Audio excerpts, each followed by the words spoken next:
Ici, le titre de l'ouvrage de ce coaching, c'est Balance commerciale. Balance commerciale. Introduction. Une balance commerciale est un instrument de mesure qui mesure les poids des objets. Une balance commerciale est une activité qui mesure les importations et les exportations en matière des produits d'un pays. La balance commerciale est une notion ou une activité qui se loge dans le domaine du marketing et du transport d'un pays. Les habitants d'un pays ont besoin des produits des entreprises pour satisfaire leurs besoins chaque jour que Dieu fait, dont ils ont besoin d'exporter et d'importer les produits des entreprises dans le souci de satisfaire les besoins. C'est le commerce international. Un commerce qui s'effectue entre les pays d'un continent, entre un pays et un continent voisin, etc., etc. Par exemple, le Togo importe les motos de la Chine pour satisfaire les besoins des travailleurs togolais en termes de déplacement.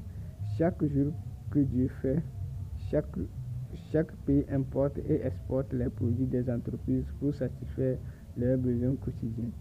Les importations s'élèvent à un coût, c'est-à-dire une somme de monnaie, et les exportations s'élèvent aussi à un coût à la fin de chaque jour qu'il fait. 1. Importation. L'importation est le fait de faire venir les produits ou d'importer les produits des entreprises d'un pays voisin du même continent ou d'autres continents pour satisfaire un besoin dans un pays que l'être humain réside. Ce phénomène naît dans un pays à propos d'un produit lorsque les entreprises du pays ne produisent pas le produit ou lorsque les entreprises du pays n'arrivent pas à couvrir tout le marché de vente à propos d'un produit donné. Aujourd'hui, aucun pays au monde ne peut pas produire tous les produits que ses habitants ont besoin, donc il doit toujours importer le manque d'un produit d'un pays vers chez soi pour satisfaire ses besoins. En conclusion, chaque pays vit ce phénomène chaque jour que Dieu fait. Il y a deux types d'importation aujourd'hui, à savoir l'importation entre un pays et un pays voisin et l'importation entre une région et une région voisine d'un pays. Exemple, importation entre un pays et un pays voisin, Togo et la Chine. Produits moto, importation entre une région et une région voisine, région maritime et région des plateaux du Togo. Produits ciment du Sud Togo. 2. Exportation plutôt. L'exportation est le fait de vendre ou exporter les produits des entreprises de son pays pour un pays voisin du même continent ou d'autres continents pour satisfaire un besoin dans un autre pays. Ce phénomène naît dans un pays à propos d'un produit lorsque un pays voisin manque les produits des entreprises du pays exportateur. Chaque jour que Dieu fait, chaque pays exporte un ou des produits vers un ou des pays pour vendre dans le souci de payer ses dettes d'importation ou de créer de la richesse dans les localités de son pays en cherchant un marché de vente à l'étranger. Il y a également deux types d'exportation, à savoir exportation entre un pays et un pays voisin et exportation entre une région et une région voisine. 3. Développement. L'importation et l'exportation influencent énormément le développement d'un pays, voire un continent, car l'importation crée des entreprises de magasins et de boutiques au sein des localités d'un pays. Ces entreprises créent la richesse au sein des localités d'un pays en offrant des emplois aux habitants du pays. L'exportation crée des entreprises comme les industries, les usines, les magasins, etc. au sein des localités d'un pays. Ces entreprises créent la richesse au sein des localités d'un pays en offrant des emplois sur tous les domaines d'un pays, à savoir le magasinage, le transport, la sécurité, etc., etc., etc. 4. Produits. C'est à l'aide des produits qu'on effectue l'importation et l'exportation entre un pays et un pays voisin et une région voisine. Il y a deux types de produits, à savoir le bien et le service. On importe ou on exporte toujours un bien. Exemple d'un bien, moto. Exemple d'un service, le commerce. On ne peut jamais exporter ou importer des services. Pour réussir l'activité d'importation, le pays doit créer des magasins, créer des entreprises de transport et avoir des routes de qualité au sein des localités du pays. Pour réussir l'activité d'exportation, le pays doit créer des entreprises des biens qui sont utiles pour les autres pays voisins, créer également des magasins, créer des entreprises de transport et avoir des routes de qualité. C'est une activité importante pour les habitants d'un pays.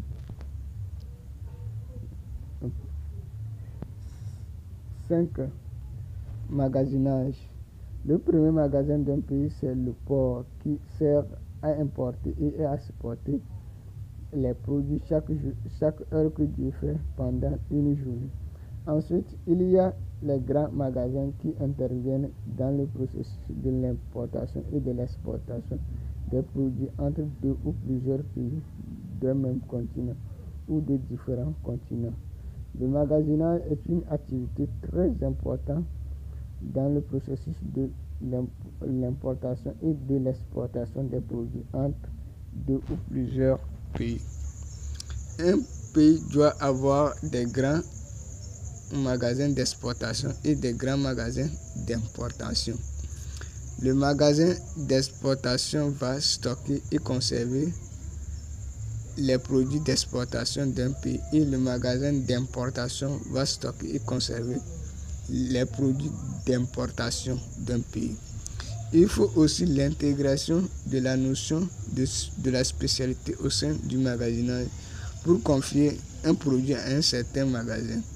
Par exemple, magasin des appareils électroniques, magasin des vêtements, magasin des voitures, magasin des vélos, etc., etc., etc.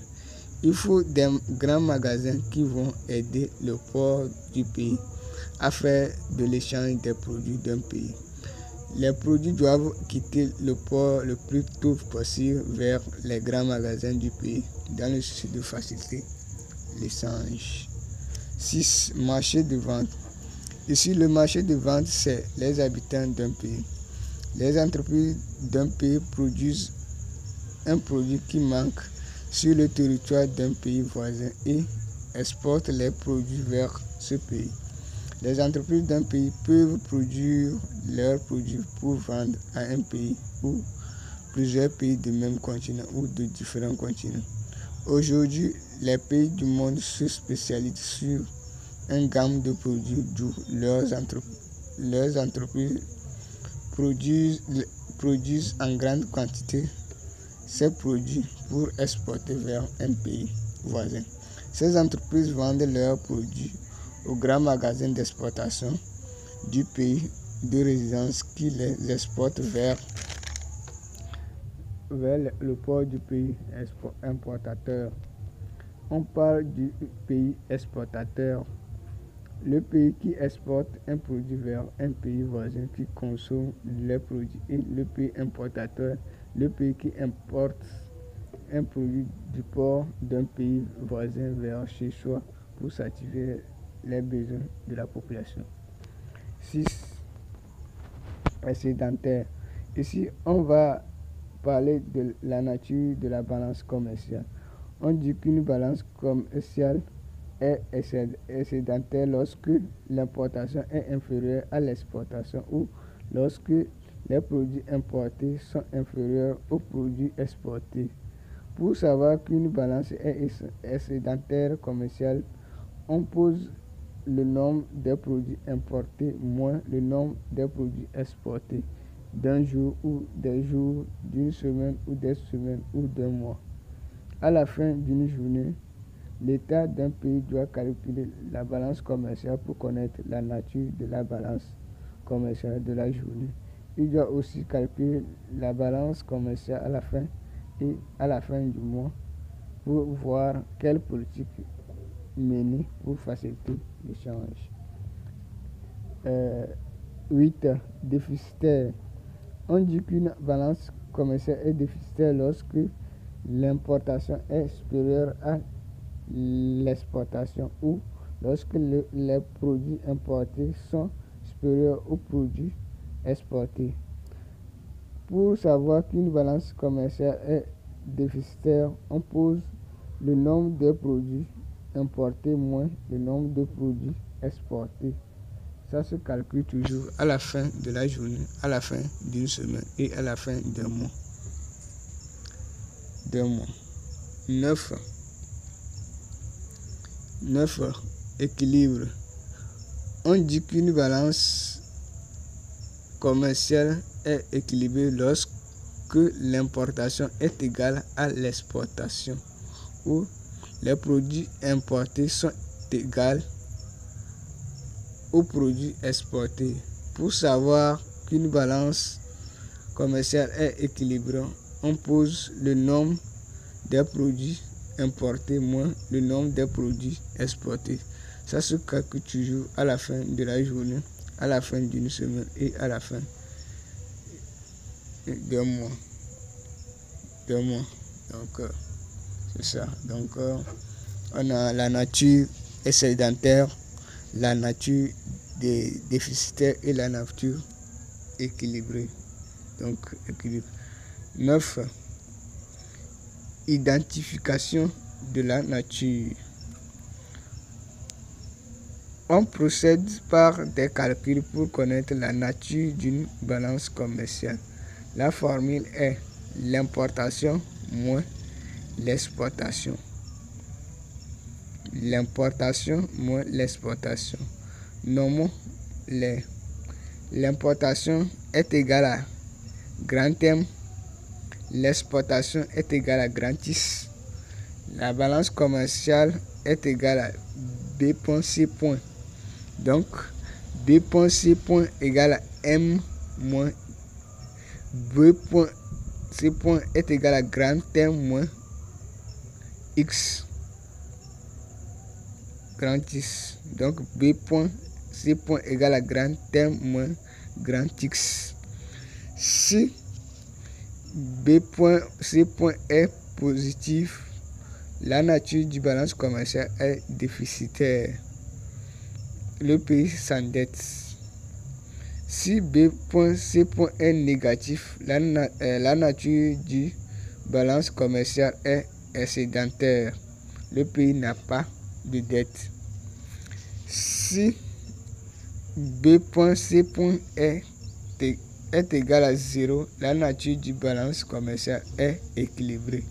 Le pays n'a pas de dette et n'a pas d'économie. Donc, chaque pays d'aujourd'hui s'efforce pour avoir soit une balance commerciale excédentaire, soit une balance commerciale équilibrée. Donc, aucun pays ne veut pas avoir une balance commerciale déficitaire. Donc, chaque pays œuvre pour avoir au moins une balance commerciale équilibrée pour avoir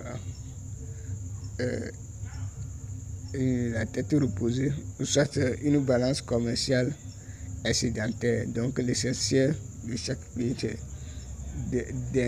d'exporter et d'importer les produits chaque jour que Dieu fait pour participer aux activités économiques du pays. Donc, l'importation et l'exportation influencent énormément les activités économiques d'un pays, voire d'un continent. Donc, il est possible de maîtriser la balance commerciale d'un pays.